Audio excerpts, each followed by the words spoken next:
Welcome to my channel. I am Sunil. आज हम शुरू करेंगे चैप्टर 2 सिक्स्थ क्लास का हिस्ट्री का। हमारा नेक्स्ट चैप्टर है 2 from hunting gathering to growing food. It start with an introduction. तुषार होता है एक पर्सन, वो ट्रैवल कर रहा होता है दिल्ली से चेन्नई, विंडो सीट पे बैठा होता है और हर चीज़ को वो फास्ट मूविंग जाता हुआ देख रहा होता है।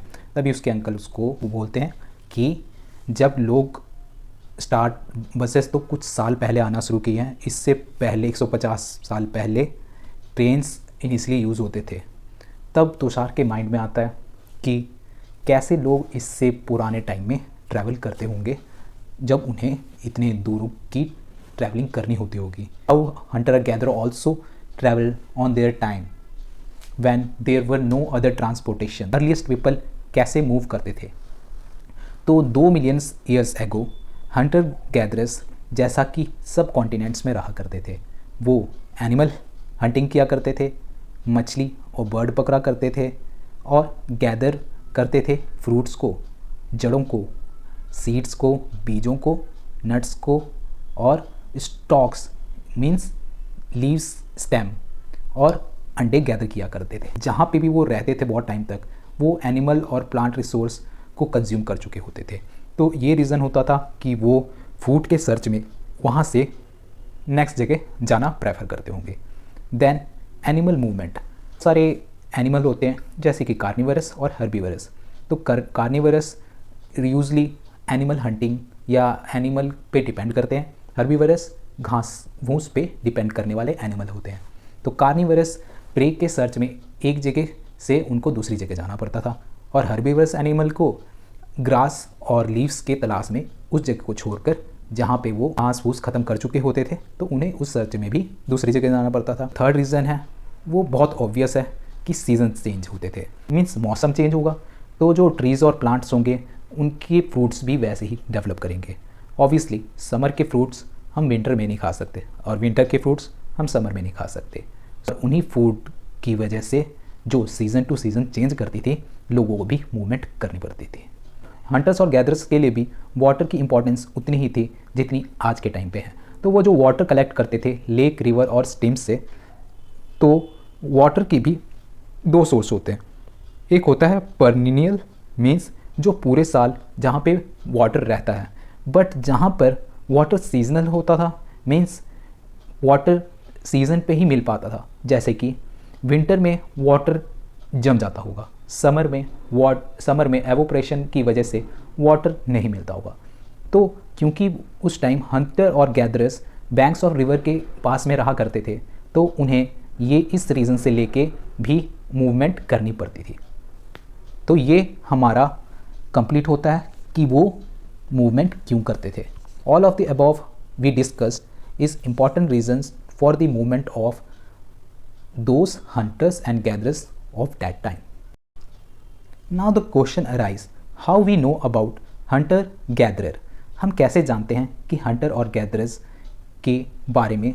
आर्कियोलॉजिस्ट एक इम्पॉर्टेंट पर्सन होते हैं इस केस में जो हमारी स्टडी करते हैं पास्ट में बने हुए और यूज़ किए हुए ऑब्जेक्ट को ध्यान से स्टडी करके। मीन्स वो इन चीज़ों को खोजते हैं और इन चीज़ों को स्टडी करते हैं जो पुराने लोग यूज़ किया करते थे। तो उन्होंने फाउंड किया कि मीन्स आर्कियोलॉजिस्ट ने फाउंड किया कि लोग मेड कुछ बने हुए और उनके यूज्ड थे रखे जो स्टोन्स, टूल्स, वुड और बोन। स्टोन इनमें से बहुत लॉन्ग लास्टिंग रहा तो इसका रीज़न है कि वो अच्छे टाइम से अच्छे तरीके से सर्वाइव कर सकता था। जो आज भी स्टोन पुराने से पुराना सर्वाइव कर जाता है। बट वुड और बोन डिके इन नेचर होते थे मीन्स वो ख़त्म हो जाते थे। बोन यूज़ किया जाता था। उनका जो पर्पस होता था वो होता था मीट और बोन को कट करना।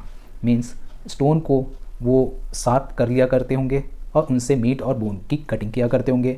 वो ट्रीज़ से छालों को अलग करने में इसका यूज़ लेते होंगे।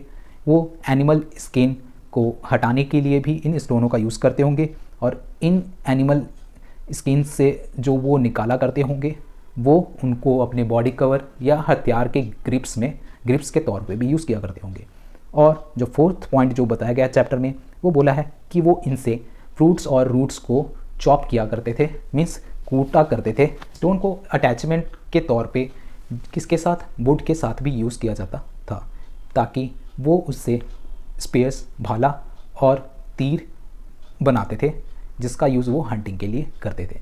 और भी दूसरे टूल्स भी होते थे, जैसे कि वुड, जो कि चॉप के यूज़ में, जिसे चॉप कर फायरवुड के पर्पस में लिया जाता था। वुड को हम हट और अदर टूल्स बनाने में भी यूज़ करते थे। एक मैप दिया गया है जिसमें हंटर्स एंड गैदरर्स का जो साइट्स है, आर्कियोलॉजिस्ट साइट्स हैं, वो हमें दिया गया हुआ है। तो इसमें हमारे पास स्क्वायर और रेक्टेंगल में कुछ साइट्स के बारे में बताया गया हुआ है। तो ये सब कुछ इम्पॉर्टेंट साइट्स हैं जिनका हम फर्दर इसी चैप्टर में स्टडीज़ करेंगे, जो कि मेन साइट्स हैं और इनके बारे में हमें जानना बहुत इम्पॉर्टेंट भी है। जो ट्रायंगल हैं वो पैलियोलिथिक साइट्स हैं और जो स्क्वायर में हैं वो न्यूलिथिक साइट्स हैं, जिनके बारे में हम फर्दर इसी चैप्टर में इसके बारे में भी डिस्कस करेंगे। हंटर्स गैदरर्स का प्लेस प्रेफर करते थे रहने के लिए जब वो अपने समय में थे। तो ट्रायंगल साइट्स के बारे में हमने कुछ डिस्कस किया था, जो कि पैलियोलिथिक है। तो भीमबेटका उन्हीं साइट में से एक साइट है जो कि मध्य प्रदेश में है। वैसे ही हुंसगी और कर्नूल केव्स भी यही triangle sites means Palaeolithic sites हैं। भीमबेटका नियरली वाटर रिसोर्स के किनारे पे था, मीन्स रिवर और लेक के किनारे पे होते थे और यहाँ पे हंटर गैदरर रहना प्रेफर करते थे। तो हम देखते हैं कि भीमबेटका की लोकेशन क्या थी। ये है अपना फिजिकल मैप भारत का और ट्रायंगल पैलियोलिथिक साइट है। तो जो ट्रायंगल है वो हमारे मध्य प्रदेश पे था, तो ये हमारी Bhimbetka Madhya Pradesh means middle India का पार्ट है भीमबेटका। भीमबेटका इतना इम्पॉर्टेंट साइट क्यों था? क्योंकि ये वाटर सोर्सेस के पास ही हंटर्स और गैदर प्रेफर करते थे रहना। तो मध्य प्रदेश का ये जो भीमबेटका साइट है वो सबसे ओल्ड साइट है, जो जहाँ पे हमें केव्स और रॉक शेल्टर्स देखने को मिलते हैं। तो यही रीज़न था कि हंटर्स और गैदरर्स यहाँ पे रहना प्रेफर करते थे, क्योंकि ये नेचुरल केव्स हमें प्रोटेक्ट करते थे रेन में, हीट में और विंड से, मीन्स बारिश, गर्मी और हवाओं से और तूफ़ानों से हमारी रक्षा करते थे, मीन्स हंटर और गैदरर्स की।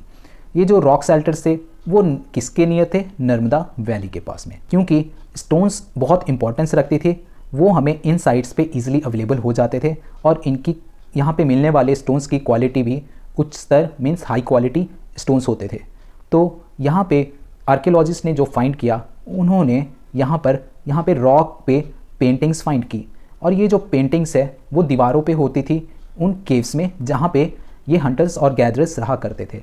एमपी और यूपी का साउथ, यहाँ पे वाइल्ड एनिमल्स की पिक्चर्स बहुत शानदार तरीके से, कुशलता के साथ और बहुत ही बारीकता और एक्यूरेसी के साथ बनाई गई है, जो कि उस टाइम पर बहुत अच्छी अचीवमेंट मानी जा सकती है। आर्कियोलॉजिस्ट ने इन साइट्स को खोजा और ये साइट्स में हमें बहुत सारे ऑब्जेक्ट्स मिले, चीज़ें मिली, जैसे कि पॉट्स, टूल्स, बिल्डिंग्स, हर्थ उस चीज़ को बोलते हैं जिस पे खाना पकाया जाता था। ये जनरली घर के अंदर और घर के बाहर भी यूज़ किया जाता था। ये जो ऑब्जेक्ट्स हैं वो हंटर और गैदरर्स द्वारा ही छोड़कर जाने से हमें मिली हैं। ये हमें नॉर्मली अर्थ सरफेस पर, अर्थ के अंडर में और इवन हमें पानी के अंदर भी कई चीज़ें मिली हैं। चैप्टर में फायर के रिगार्डिंग भी डिस्कशन किया गया है। कर्नूल केव जो कि पैलियोलिथिक साइट है, तो कर्नूल केव्स हमें साउथ इंडिया के पास में, साउथ इंडिया में ही दिखता है। ये है मैप में दिया गया कर्नूल केव, जो कि साउथर्न इंडिया में है। Let's discuss about this site, why it has great importance in this chapter. Ashes found मिली हैं कर्नूल केव्स में, जो बताते थे कि जो हंटर और गैदरर थे वो भी इन चीज़ों से वाकिफ़ थे। तो वो फायर को यूज़ किया करते थे इन पर्पस के लिए, जैसे कि लाइट सोर्स के लिए, मीन्स रात में कुछ खोजने को, या वो यूज़ में लेते होंगे, या एनिमल्स से अपनी प्रोटेक्शन के लिए, जिससे वो एनिमल्स को डराते होंगे। और जब वो एनिमल हंटिंग करके आते होंगे तो वो उनके मीट को पकाकर खाना सीख गए होंगे और वो इसी से मीट को पकाते होंगे। Now we will discuss about Paleolithic, Mesolithic and Neolithic sites. Why it has great importance, जो कि हमने फिजिकल मैप में आपसे डिस्कस किया पैलियोलिथिक और न्यूलिथिक साइट्स। तो हम इन टाइम पीरियड की लेंथ जो कि आर्कियोलॉजिस्ट ने सजेस्ट किया है, बताया है, उन्होंने इनको कुछ कैटेगरी में बांटा है। तो पैलियोलिथिक एक ग्रीक वर्ड है जहाँ पे पैलियो का मीनिंग है ओल्ड और लिथिक का मीनिंग निकल के आता है स्टोन, मीन्स ओल्ड स्टोन, जो कि 2 मिलियन ईयर्स एगो से लेके 12,000 ईयर्स एगो का एक टाइम पीरियड है। 10% ह्यूमन हिस्ट्री के बारे में हमें इन्हीं age means old stone palaeolithic time से पता लगता है। और ये अगेन लोअर, मिडल और अपर में डिवाइड होती हैं।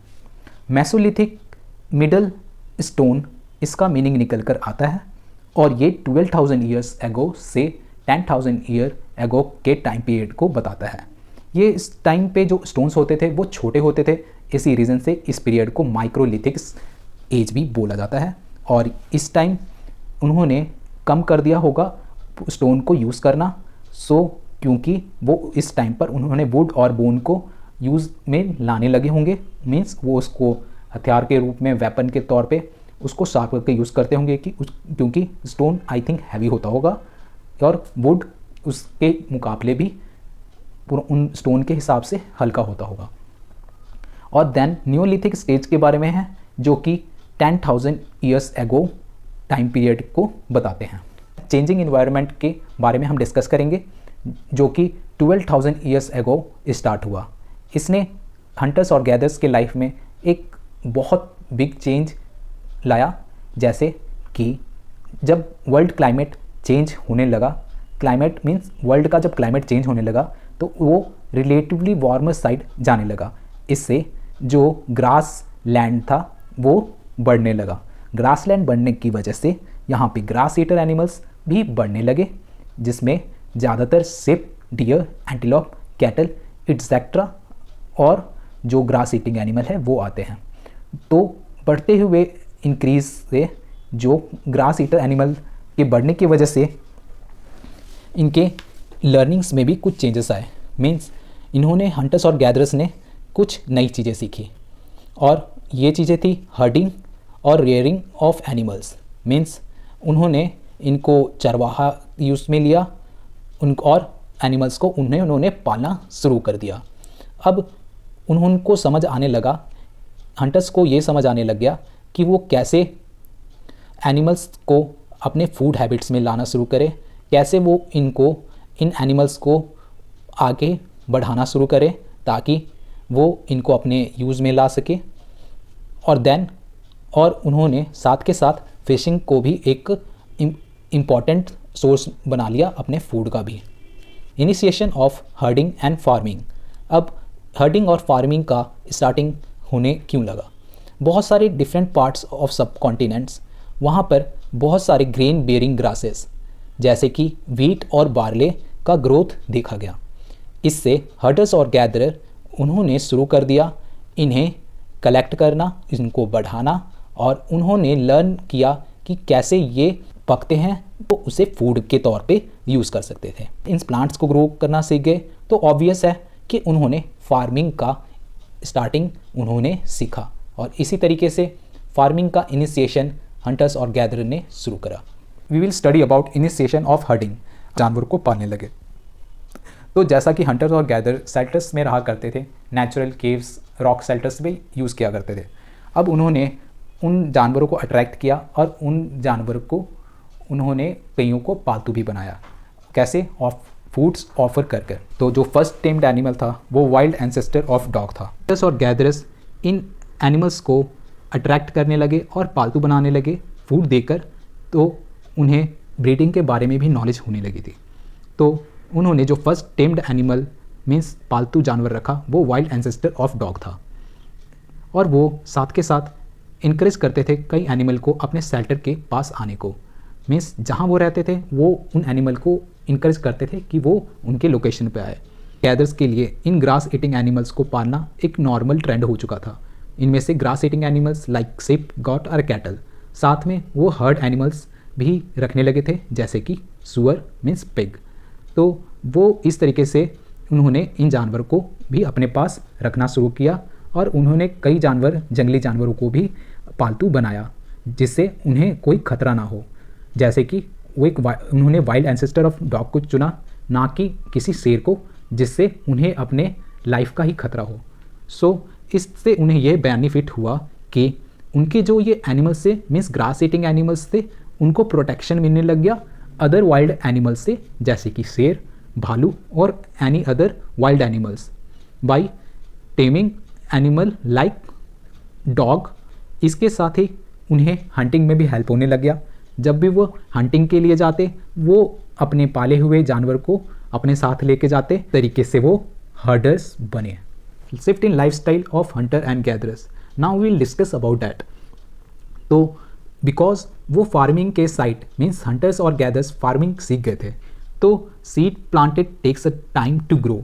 जो सीड प्लांट किए जाते थे वो उगने में भी समय लेते थे, क्योंकि प्लांट का एक साइकिल होता था, जैसे उसको बोना, उसको पानी डालना, उसको खाद डालना और उसके राइपनिंग, उसके पकने तक उसका वेट करना। उसके साथ उन्हें एनिमल के से सेफ्टी भी करनी पड़ती थी, क्योंकि कई पक्षी या कुछ जानवर ऐसे भी होते थे जो कि इन फसल को खा जाते थे, और उनकी प्रोटेक्शन भी इनकी एक इम्पॉर्टेंस होती थी इन लोगों की जो कि फार्मिंग की ओर आए हुए थे। जब वो इन से ग्रेन्स को कलेक्ट करते थे तो उन्हें इनका स्टोरेज का भी उनको सोचना होता था। तो इस तरीके से वो स्टोरेज को कैसे करते थे, मीन्स इन ग्रेन्स को स्टोर कैसे करते थे, वो क्ले पॉट्स का यूज़ किया करते थे इन ग्रेन को स्टोर करने को। वो कई बास्केट को बुना करते थे जिसमें वो इन ग्रेन्स को स्टोर किया करते थे, और साथ ही साथ नेचुरली वो धरती को खोद कर भी इन ग्रेन्स को रखा करते थे। तो ये कुछ वेज थे जिस तरीके से वो उस समय के लोग इन सीड्स को और फूड को अपने स्टोर किया करते थे। We will discuss us they also become a herder. तो जानवर को पालने का तरीका भी मालूम हो गया था उस टाइम पर। तो वहाँ के उस टाइम के लोग थे जिन्हें एनिमल्स की नॉलेज हुई थी, वो एनिमल्स को पालतू बनाना शुरू कर गए थे और उन्होंने उनको बढ़ाना भी शुरू कर दिया था, ताकि वो अपने कैंप्स और शेल्टर्स में उन जानवरों, कई बाहर वाली जानवरों से सुरक्षा करते थे, वो ग्रास ईटर एनिमल्स की सुरक्षा करते थे और साथ के साथ उनको हंटिंग में भी लिया करते थे। सो नेचुरली उन्होंने कई ब्रीड्स को बढ़ाना शुरू किया, जैसे कि ग्रास ईटर एनिमल्स। उसका उनको फ़ायदा ये हुआ कि उनसे वो दूध भी मिलने लगा, और साथ में कई बार जब वो दूध देने लायक नहीं रहते थे, और कई उनमें से कुछ जानवर ऐसे थे जिनको वो मीट की तौर पे, फूड के तौर पे यूज़ किया करते थे। सो मिल्क और मीट के तौर पे उनको बढ़ाकर वो अपने फूड की कंटिन्यू में रखते थे। सो जो एनिमल्स थे उन्होंने उनको पालना शुरू किया, उनको स्टोर करना शुरू किया उनके फूड के तरीके से। फर्स्ट फार्मर और हर्डर्स के बारे में आर्कियोलॉजिस्ट ने कैसे मालूम करा? तो आर्कियोलॉजिस्ट साइट्स जो कि अर्ली फार्मर और हर्डर्स का था, कुछ इनमें से इम्पॉर्टेंट हैं, जैसे कि नॉर्थ वेस्ट जो कि कश्मीर का है, ईस्ट एंड साउथ इंडिया भी इनमें से इम्पॉर्टेंट कुछ जगह हैं जिनसे हमें अर्ली फार्मर्स और हर्डर्स के बारे में पता लगता है।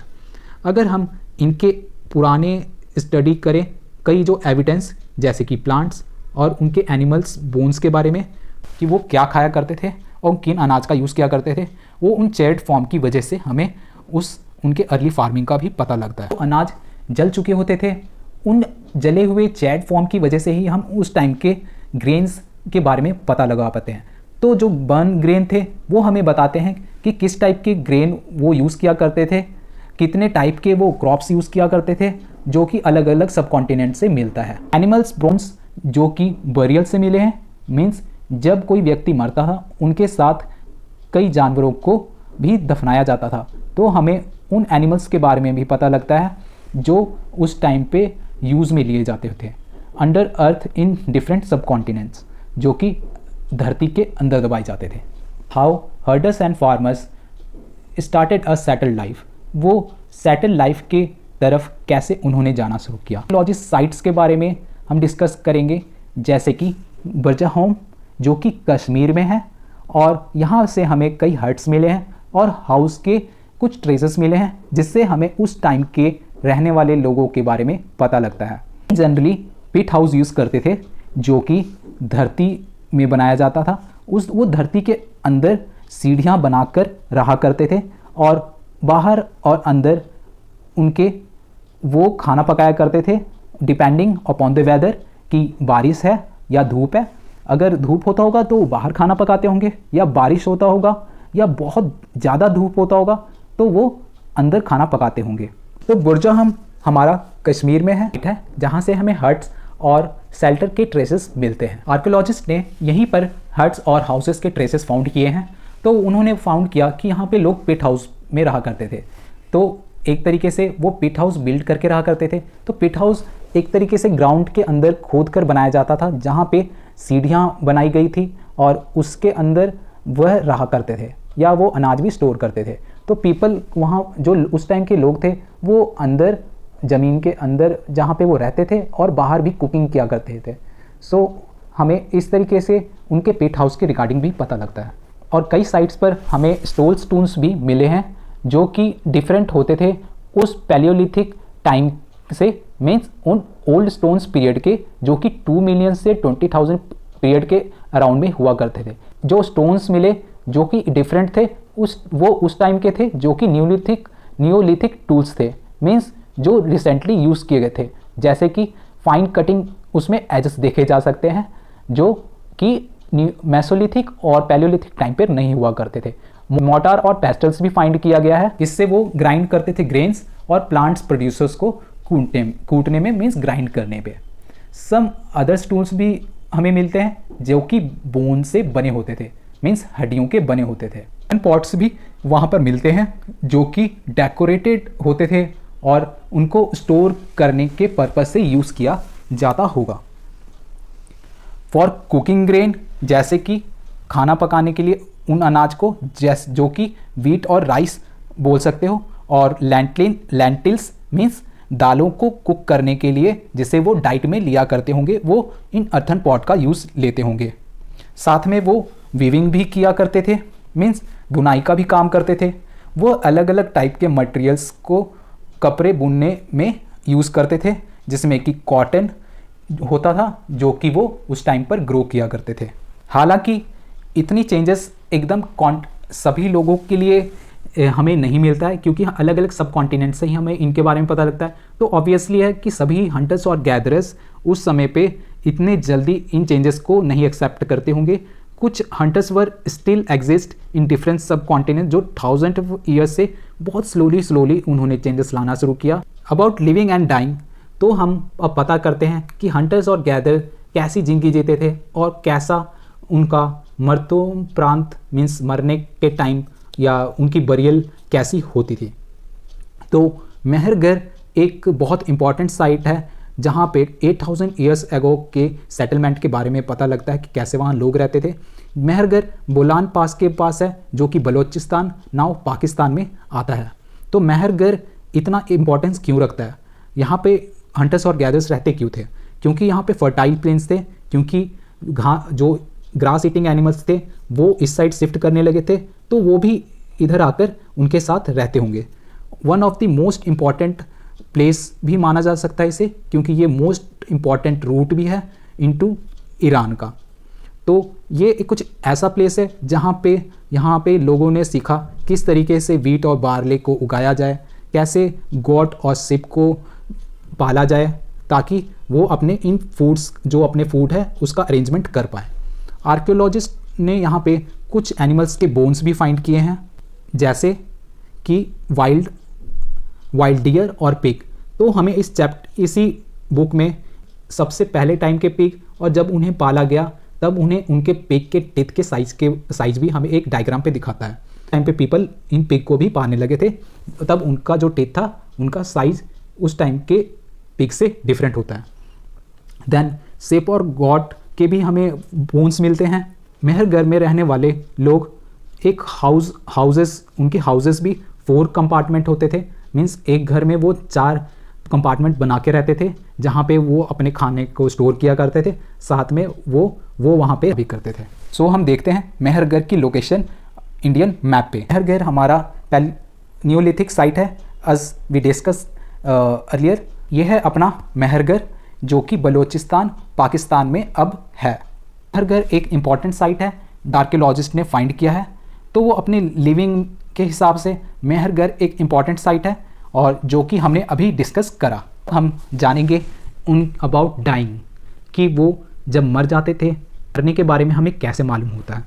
तो जब लोग मर जाते थे तो उनके रिलेटिव्स और फ्रेंड्स उनको बहुत इज्जत दिया करते थे और उनके मरने के उपरांत उनके फैमिलीज़ को भी वो देखा करते थे। सो हमें पता लगता है कि वो बहुत सभ्य और अच्छे व्यक्तित्व वाले व्यक्ति उस टाइम पर हुआ करते थे। उनका विश्वास था कि मरने के बाद भी ज़िंदगी होती है, means there is a life after death also. उनके बरियल अरेंजमेंट से हमें पता लगता है जो कि महरगढ़ बलूचिस्तान पाकिस्तान में अब है। उनके बरियल जगह पे हमें गॉड भी दफनाया जाता था। दफनाने से हमें पता लगता है कि वो उनको अपने साथ ले जाने चाहते थे ताकि उनके मरने के बाद जो ज़िंदगी हो तो वो उन्हें बाद में भी वो फूड सर्व करते रहे। इसी रीज़न से शायद उन्हें अपने साथ गॉड को भी दफनाया जाता होगा ताकि उन्हें नेक्स्ट ज़िंदगी में भी फूड सर्व होता रहे। पता लगा उन about hunter and gatherers living and dying. So अब हम डिस्कस करेंगे अबाउट कुछ पीरियड जो कि एक इम्पॉर्टेंस रखती है इस चैप्टर में। So let's a review about this period. So Mesolithic period होता है जो 12,000 से 100,000 ईयर्स एगो का टाइम है, उसे हम मेसोलिथिक पीरियड बोलते हैं। और नियोलिथिक पीरियड है जो कि 10,000 ईयर्स एगो था, उसे हम नियोलिथिक पीरियड बोल सकते हैं, मीन्स बिगनिंग। और जब सेटलमेंट की बिगनिंग हुई वो कब हुई, अबाउट 8,000 ईयर्स एगो। और जो डोमेस्टिकेशन का पीरियड था वो 12,000 ईयर्स एगो स्टार्ट हुआ था। If you understood the chapter well from me, please like, subscribe my channel. So thank you and have a nice day.